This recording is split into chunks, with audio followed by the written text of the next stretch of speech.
আসসালামু আলাইকুম। হাজির হলাম সহজ পদ্ধতিতে রাইস কুকারে তৈরি ভুনা খিচুড়ি ও বিফ ভুনা রেসিপি নিয়ে। আজ আমি বাড়িতে কিভাবে খুব সহজেই রাইস কুকারে ভুনা খিচুড়ি ও বিফ ভুনা তৈরি করা যায় সেটা আপনাদের সাথে শেয়ার করব। প্রথমে আমি নিয়েছি কিছুটা পেঁয়াজ কুচি, আদা রসুন বাটা, কালো গোলমরিচ, গরম মশলা ব্লেন্ড করে নিয়েছি। তারপর মসুর ডাল, মুগ ডাল, চাল একসাথে ধুয়ে আমি ঝরিয়ে রেখেছি। তারপর এখন আমি মাংসটা ম্যারিনেট করে নেব।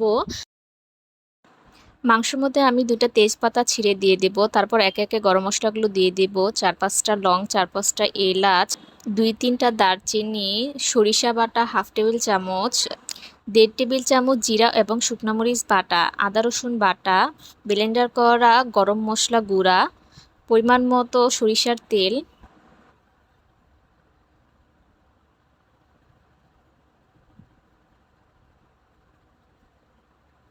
এখন খুব ভালোভাবে হাতে মাখিয়ে নিব।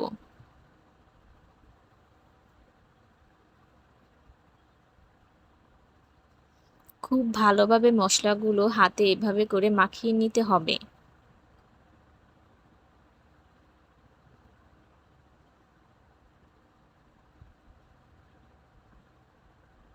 তারপর দিয়ে দিলাম আমি স্বাদ মতো লবণ।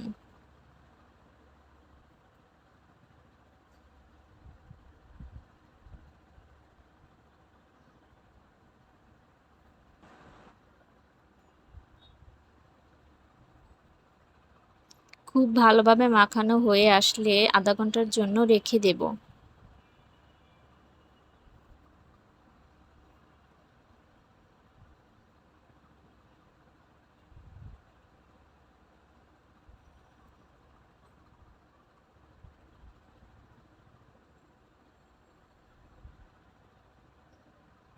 খিচুড়ির জন্য আমি কিছুটা পরিমাণ মতো গরম মশলা নিয়ে নিয়েছি। হাঁড়িতে আমি পরিমাণ মতো সরিষার তেল ঢেলে নিলাম। তারপর দিয়ে দিলাম পেঁয়াজ কুচি, গোটা গরম মশলা, আদা রসুন বাটা। খিচুড়ির জন্য আমি পানি গরম বসিয়ে দিয়েছি। তারপর কিছুটা পানি দিয়ে নিলাম যাতে করে মশলাটা পুড়ে না যায়। তারপর দিয়ে দিলাম জিরা গুঁড়া, ধনিয়া গুঁড়া,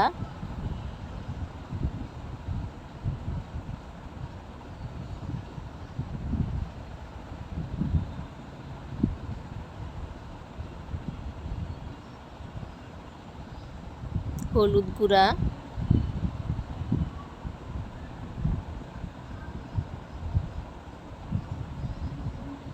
তারপর খুব ভালোভাবে মশলাটা কষিয়ে নেব।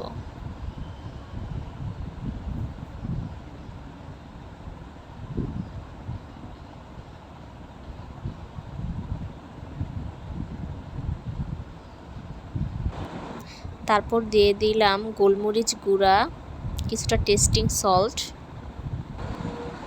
খিচুড়ির জন্য যে পানি বসিয়ে রেখেছিলাম সেখানে আমি পরিমাণ মতো লবণ দিয়ে নিয়েছি। মশলাটা ভালোভাবে কষিয়ে নিচ্ছি।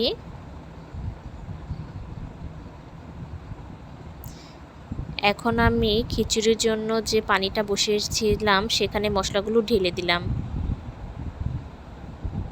কিছুটা লেবুর রস চিপড়িয়ে দিলাম।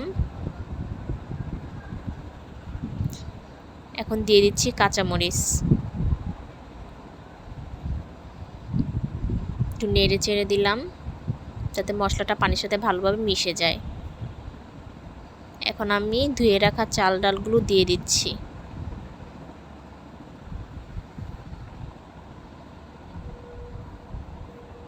আবার একটু নেড়ে চেড়ে দিলাম যাতে চালের সাথে পানিটা মিশে যায়। এবার ঢেকে দিব। এখন আমি পরিমাণ মতো কড়াইতে তেল দিয়ে নিলাম। কিছুটা পেঁয়াজ কুচি দিয়ে নিলাম। এখন ম্যারিনেট করা মাংসটা ঢেলে দিব। এখন ভালোভাবে নেড়ে চেড়ে কষিয়ে নেব।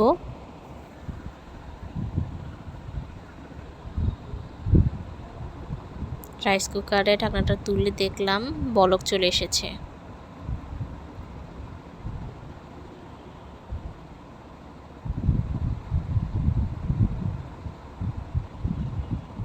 মাংসটাও আমার সেদ্ধ হচ্ছে।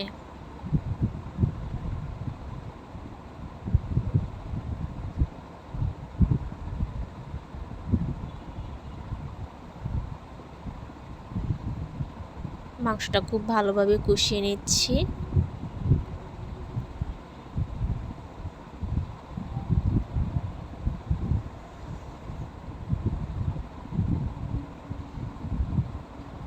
খিচুড়িটা আমার অলমোস্ট হয়ে এসেছে।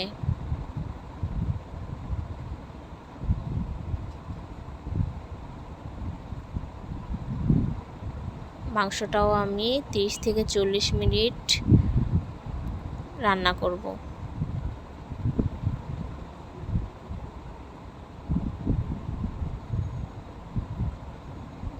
খুব ভালোভাবে বলক চলে এসেছে।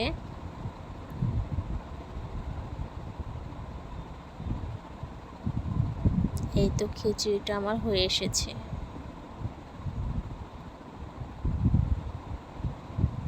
মাংসটা সিদ্ধ হওয়ার জন্য ঢেকে রান্না করতে হবে।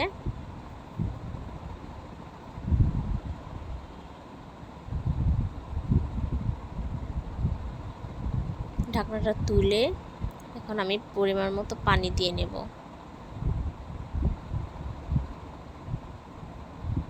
মাংসটা যেন খুব ভালোভাবে সিদ্ধ হয়, এর জন্য আমি পরিমাণ মতো পানি দিয়ে নিলাম।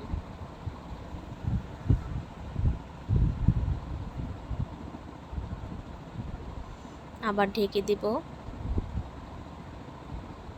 তো বলক চলে এসেছে।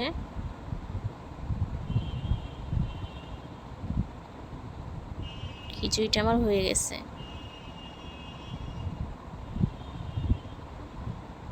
ভুনা খিচুড়ি তৈরি আমার।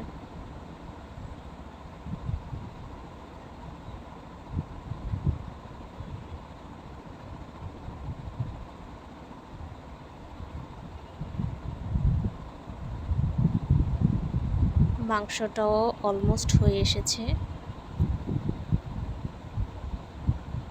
দেখতেই পাচ্ছেন খিচুড়িটা কিন্তু খুবই ঝরঝরে হয়েছে।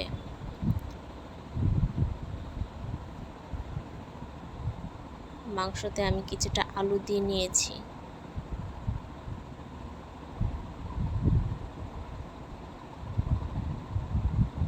এখন খুব ভালোভাবে সেদ্ধ হওয়া পর্যন্ত অপেক্ষা করব।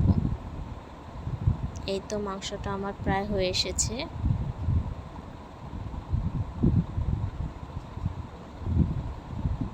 মাংসের উপরে তেলগুলো দেখতে পাচ্ছেন ভেসে উঠেছে।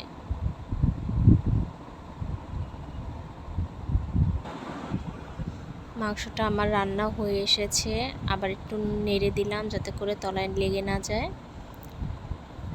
ভুনা খিচুড়ি এবং মাংস রান্না আমার শেষ। ভালো থাকবেন, সুস্থ থাকবেন।